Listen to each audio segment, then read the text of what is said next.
বন্ধুরা, ভারতীয় টিমের টি-20 বিশ্বকাপ 2024-এর চ্যাম্পিয়ন হওয়ার পর সামনের লক্ষ্য রয়েছে 2026 টি-20 বিশ্বকাপ, যেটি বন্ধুরা ভারত এবং শ্রীলঙ্কার মাটিতে অনুষ্ঠিত হতে চলেছে। যেহেতু বন্ধুরা রোহিত শর্মা, বিরাট কোহলি, রবীন্দ্র জাদেজাদের মতো অভিজ্ঞ প্লেয়াররা ভারতীয় টি-20 দল থেকে অবসর ঘোষণা করে দিয়েছে, যার কারণে বন্ধুরা বিসিসিআই চাইছে সামনে টি-20 বিশ্বকাপ 2026-এর জন্য নতুন একটি ভারতীয় টি-20 দল তৈরি করার জন্য। আর যার কারণেই বন্ধুরা জিম্বাবুয়ে সফর থেকে শুরু হয়ে যেতে চলেছে সামনে ভারতীয় দলের টি-20 বিশ্বকাপের রোড ম্যাপ। তার প্রতিফলন দেখা গেছে বন্ধুরা বিসিসিআই সিলেকশন কমিটি থেকে, যেখানে বন্ধুরা জিম্বাবুয়ের বিরুদ্ধে ভারতের নতুন একটি টি-20 দল ঘোষণা করা হয়েছিল, যে স্কোয়াডের বন্ধুরা ভারতীয় দলের ক্যাপ্টেন থাকতে চলেছে শুভমান গিল। যদিও বন্ধুরা ভারতের এই চ্যাম্পিয়ন দলের অনেক প্লেয়ারই যেমন হার্দিক পান্ডিয়া, সূর্যা কুমার যাদব, জসপ্রীত বুমরাহ, অক্ষর প্যাটেলদের মতো প্লেয়াররা সামনের দিনে টি-20 ম্যাচগুলি অবশ্যই খেলবে ভারতের হয়ে। তবে বন্ধুরা অনেক ভারতীয় ফ্যানদেরই এখন বিসিসিআই সিলেকশন কমিটির উপর অনেক প্রশ্ন চিহ্ন রয়েছে। কারণটা হলো বন্ধুরা ভারতের এই জিম্বাবুয়ে সিরিজের জন্য যে নতুন স্কোয়াড ঘোষণা করা হয়েছে এবং বন্ধুরা তারপরে কিছু পরিবর্তন করার পরও ভারতের অনেক ডিজার্ভিং প্লেয়ারই এই নতুন টি-20 দলের সুযোগ পায়নি। তো বন্ধুরা এই সমস্ত ডিজার্ভিং প্লেয়ার কারা ছিল যাদের এই স্কোয়াডে সুযোগ দেওয়া হয়নি, তাদের পরিবর্তে কোন প্লেয়ারদের সুযোগ দেওয়া হয়েছে এই স্কোয়াডে, সমস্ত কিছুটাই বন্ধুরা তোমাদের এই ভিডিওর মাধ্যমে জানাতে চলেছি। তাই বন্ধুরা অবশ্যই ভিডিওটিকে স্কিপ না করে শেষ পর্যন্ত দেখতে থাকো। আর বন্ধুরা ক্রিকেট রিলেটেড সমস্ত ধরনের জেনুইন আপডেট বাংলায় সবার আগে চ্যানেলে পাওয়ার জন্য চ্যানেলটিকে অবশ্যই সাবস্ক্রাইব করে পাশের বেল আইকনটিও ক্লিক করে রাখো। বন্ধুরা বর্তমানে ভারতের এমন কিছু ডিজার্ভিং প্লেয়ারের নাম বলা যায় যাদের বন্ধুরা অবশ্যই থাকাটা দরকার ছিল এই জিম্বাবুয়ের বিরুদ্ধে স্কোয়াডে,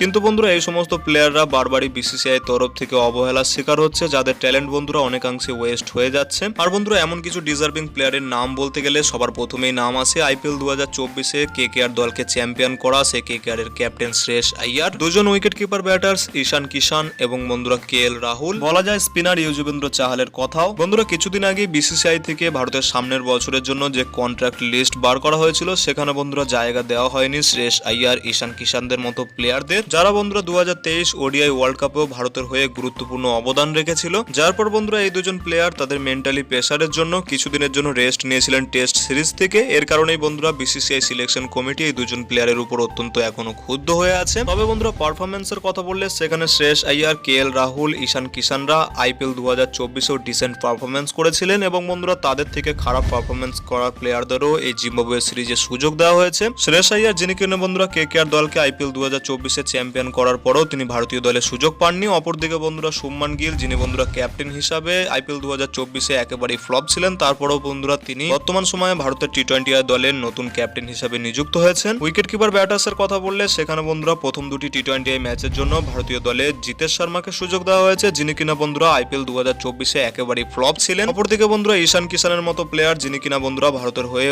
ওডিআইতে ডবল সেঞ্চুরি পর্যন্ত করেছেন, তিনি বন্ধুরা আইপিএল 2024-এও ডিসেন্ট পারফরমেন্স করেছিলেন, তারপরেও বন্ধুরা তাকে এই স্কোয়াডে সুযোগ দেওয়া হয়নি। ঠিক বন্ধুরা এমনটাই বলা যায় যুজবেন্দ্র চাহালের কথা, যিনি কিনা বন্ধুরা এর আগে আইপিএল 2024-এও ভারতের হয়ে দুর্দান্ত পারফরমেন্স করেছিলেন। তারপর বন্ধুরা তিনি ভারতের হয়ে টি-20 বিশ্বকাপ 2024-এও জায়গা করে নিয়েছিলেন, কিন্তু বন্ধুরা তার দুর্ভাগ্যবশত তিনি একটি ম্যাচও খেলার সুযোগ পাননি। আর যার পরেই তাকে সামনের সিরিজের জন্য সম্পূর্ণভাবে ড্রপ করে দেওয়া হয়েছে। যুজবেন্দ্র চাহাল বর্তমানে আইপিএল এর ইতিহাসে সব থেকে বেশি উইকেট নেওয়া প্লেয়ার। এছাড়া বন্ধুরা ভারতের হয়েও টি-20 এবং ওডিআই ফরম্যাটেও তার দারুণ রেকর্ড রয়েছে। আর বন্ধুরা এই সমস্ত কিছুর পরেও যুজবেন্দ্র চাহাল, শ্রেয়স আইয়ার, ঈশান কিষান, কেএল রাহুলদের মতো অত্যন্ত ট্যালেন্টেড প্লেয়ারদের ভারতের আগামী দিনের টি-20 দল থেকে সম্পূর্ণভাবে বঞ্চিত করা হচ্ছে সিলেকশন কমিটি থেকে। বন্ধুরা তোমাদের কি মনে হয় এই সমস্ত প্লেয়াররা কি ভারতের টি-20 ফরম্যাটে কোনোভাবেই জায়গা ডিজার্ভ করে না? তোমাদের মতামত ভিডিওর নিচে কমেন্ট সেকশনে অবশ্যই জানাও। আর বন্ধুরা ভিডিওটি ভালো লাগলে ভিডিওটিকে অবশ্যই একটি লাইক করে পারলে বন্ধুদের মধ্যেও শেয়ার করে দাও। দেখা হচ্ছে এমন কোনো অন্য ভিডিওতে। Till then, bye by.